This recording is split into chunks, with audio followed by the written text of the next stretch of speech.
maybe a little punch of the gloves from Jake Fraser-McGurk or Travis Head, and a high five from some of the Scottish players. It's also potentially Mel Farrell. The build-up here has been brilliant, Lenny. Just the atmosphere that they've created, particularly the bowling attack, but for this young man as well.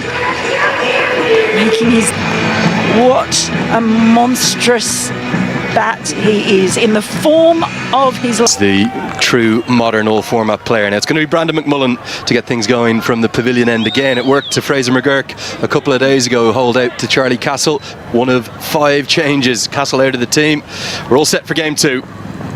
And immediate runs, and it's going to be a boundary through the offside. Fraser-McGurk throws his hands at it. Was at a catchable height, but no gully or backward point really in place. The man's quite square there. Least get point. Really for Australia, more of the same. 4 from the very first ball. Well, Jake Fraser-McGurk gets his international career off the mark with a boundary. Just enough width. He's able to steer it clear of the fielder there. So that'll be a nice...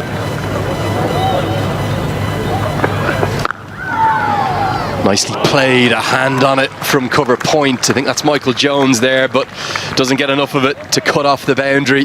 That's how hard Fraser-McGurk's hit it, and Jones is wringing his hand in pain. That stung a little bit. Just aggression that you would expect from him. Bowls him straight through. Hero one day, and it's literally 0 the next for Travis Head. It's a little nip backer. Great plans from Curry. He leaps with delight, and he brings the Scottish crowd to life. And no wonder, because they have seen up close and personal what this man can do to you. But Brad Curry, if anyone is going to be able to get that ball moving, it's him, straight through. You don't see that happen to Travis Head very often. He knows it too.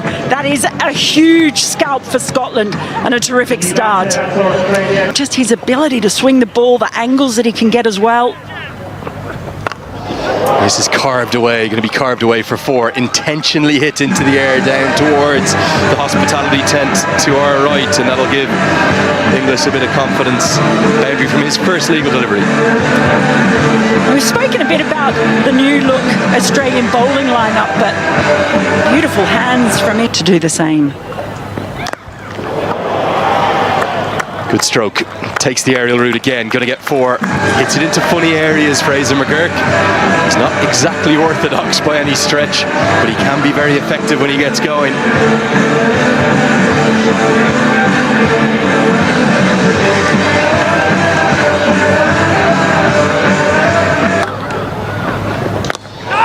This has gone a long, long way up. Has he got enough of it? He doesn't think so. Long on, nestles underneath it. It's Soul again.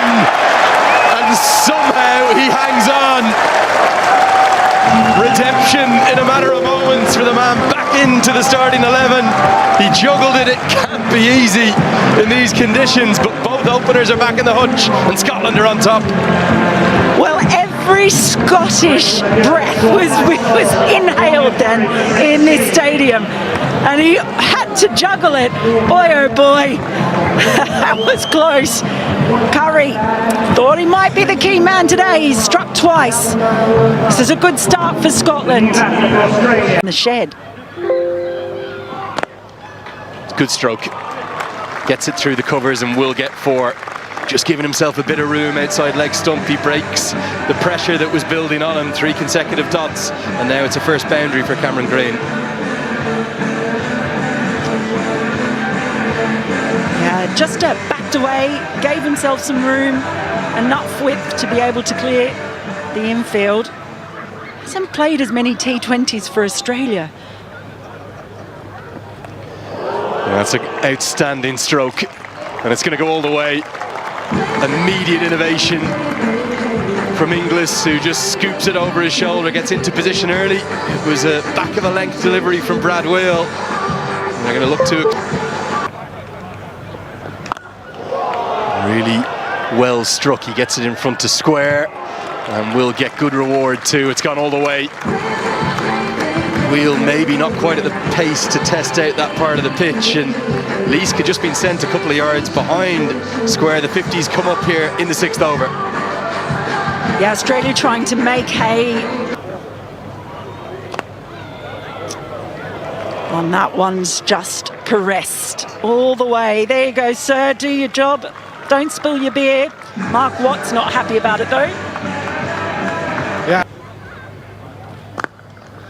Yeah, stroked nicely down the ground there by Green. I mean, as a bit of a misfield long off, and that will not make Mark Watt any happier.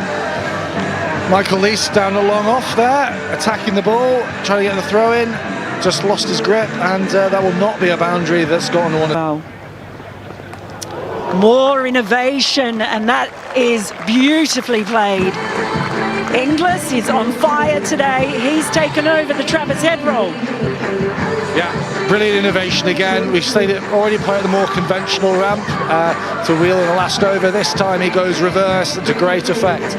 We saw him doing against McMullen in McMullen's last over, and it didn't quite time it. With the extra pace of Wheel and with third man up in the circle, he was very comfortable to know even a quarter of the bat was going to get him rewards. And around wasting time.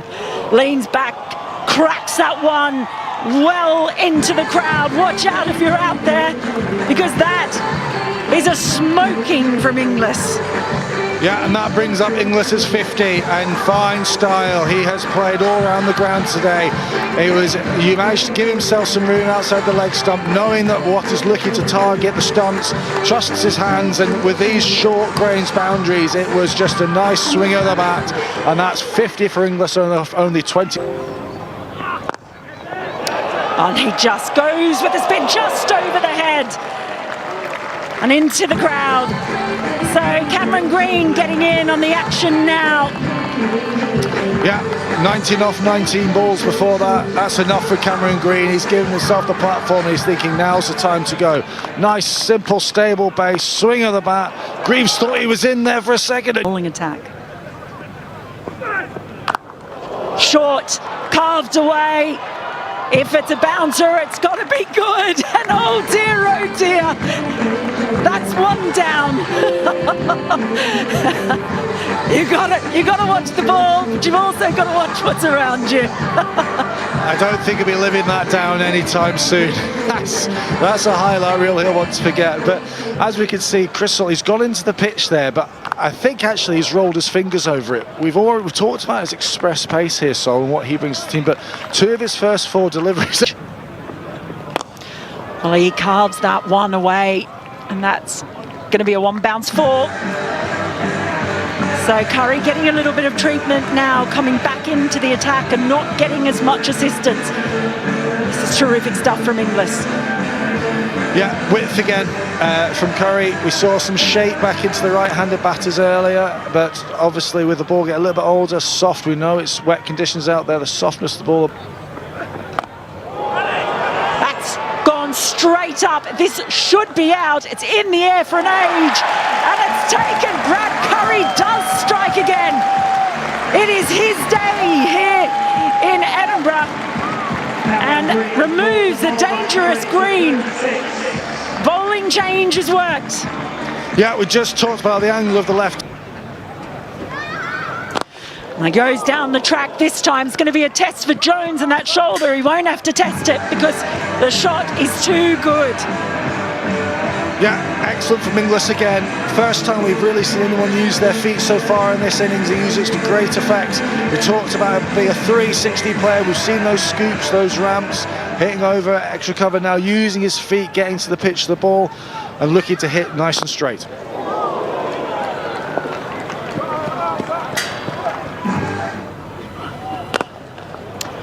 This time just playing across the line, splitting the fielders in the outfield, and that's in the hospitality tent. I think he has spilled his beer. It's a red wine. Oh, you don't want to spill that. That's those Edinburgh prices. You'll never know what that's going to cost you. But yeah, really clever from Inglis. Used his feet, got to the pitch, the ball, knew what would look to adjust, rocked. 7 overs left. As Greaves comes back in, drags one down, and he's pumped. Well, a long, long way. Not the length you want to bowl to Inglis, who's been so quick at picking up that length. And it's a maximum and immediate pressure on Chris Greaves. Yeah, English does it again, recognising that he picks up length so quickly. Wicketkeeper, small man, small in stature, but he hits the ball a long way. We know Greaves loves to bowl those googlies, those back of the length trends. Australia. Tossed up, they pumped down the ground, long on is there, but it's going to go well to his left, and it's going to be 6 more, the second maximum of the over.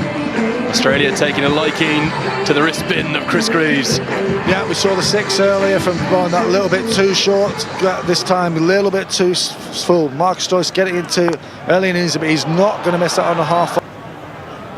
You can then go out and play your game. That is brilliant footwork there from Inglis. Inglis today has been the only batter who's really ever got on top of this surface, on top of this pitch. And we, once again, recognising length quickly, recognising the slightly fuller length from what using his feet game should be as Brad Curry comes in again. He's picked up into the leg side. Has he got enough of this is the question. Oh, yes, he has. Munsey was perfectly placed underneath it in terms of the line of it, but it's gone soaring over his head. Inglis batting on a different pitch to everyone else today. He moves into the 90s. Yeah, brilliant. Slightly too full there from Curry. He was talked about. Tries to repeat the dose, and he's going to get to a second T20 I100 in the grandest of styles. It comes from just 43 deliveries. What an innings we've witnessed. The talk the other day may have been about Travis Head, but with a 7-6 today, it's all about Josh Inglis. It's come at a strike rate of over 230, 7 4s, 7 6s, and it swung this contest towards the visitors. Yeah, he's playing a completely different wicket to everyone else. We have seen no one else be able to time the ball all day. Inglis, however, from the jump has come out. He has been proactive, he's been dominant, he's picked B here.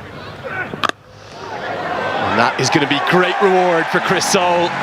He's deserved every single bit of that. It's been an outstanding 3 overs for me. It should have been 4.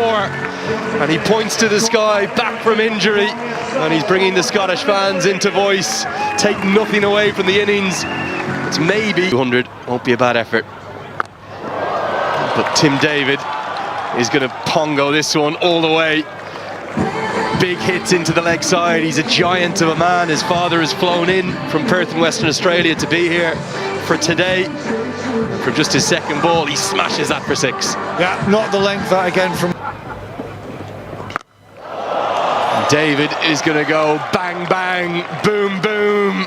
Oh, that's monstrous, maybe the biggest of the 2 matches so far.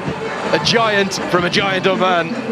That is not coming back anytime soon. Once again, Wheel gets his length wrong. He bowls the half volley, bowls that slot bowl, looking to go nice and full, misses his. Really important. That's going to be 4 more. Just helped around the corner. Kenny Crichton, the team manager there. Not sure how he's got the shorts on. That kind of a day. Any boundary will do. Here we go. Well, a big swing and a miss, and they won't even attempt to scamper the ball in a cheer from the Scottish crowd. It's, well, 16 from the final over, not ideal.